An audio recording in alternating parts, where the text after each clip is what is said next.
So today I'm going to talk to you about my testimony. So I'm going to start from when I was a child, and so I grew up in a Christian household, which meant that my parents kind of provided me with a foundation, and a lot of their faith was passed on to me, and I took it up as my own. And so with that, I had a good understanding as to who Jesus was and who God was, and what they did on earth in trying to further God's kingdom. But it was all very much superficial. I had never tried to deep dive and really explore my faith more. That is until I started university. And so all throughout my childhood, I was seen as a planner. I liked to make plans, I liked routine. And so when I was in about grade 9, grade 10, I decided that my life plan was to go to school and become a pharmacist, and then I think like everybody else, get married, have kids, do that whole thing. Unfortunately, when I entered my first year of university and I had tried to get into pharmacy, I had failed to get in. And that was devastating for me. My faith, in the best way to put it, was shaken to the core.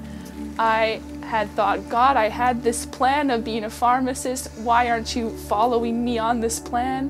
Which is quite funny now that I think back on it, the idea of telling God that this is what my life's going to be and not listening to Him.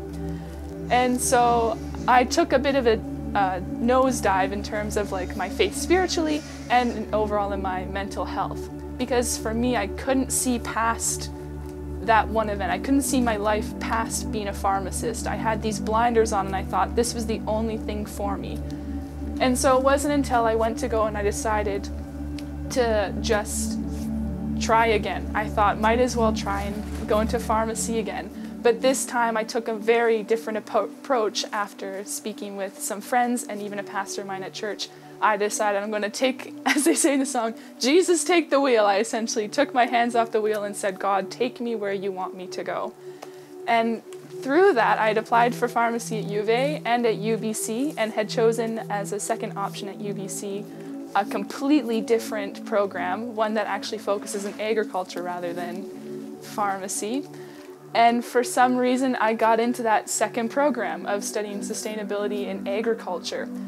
And it was scary and exciting and nerve-wracking because it meant that I sat there sitting in my room going, is this where I want to be? Pharmacy has been my dream for so long. Can I give that dream up? And so I prayed about it. I had talked to family and a pastor of mine again, and they all said, I think you should make the leap. And it was the best decision I had ever made, was sitting back and listening to God.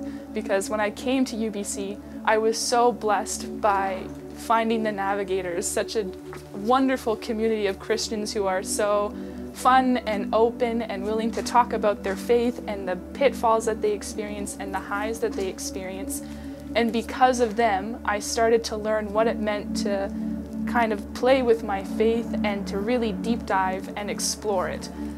And I will forever be grateful that I had chose to sit back and just take my hands off the wheel and just let God take control. And so I'm still learning in terms of to let go of that control and to listen, to sit and listen to see what God has to say. And it'll be a lifelong journey for me, I'm absolutely certain, but I'm excited for it, and I'm excited to see where I'll be in the next 3 years.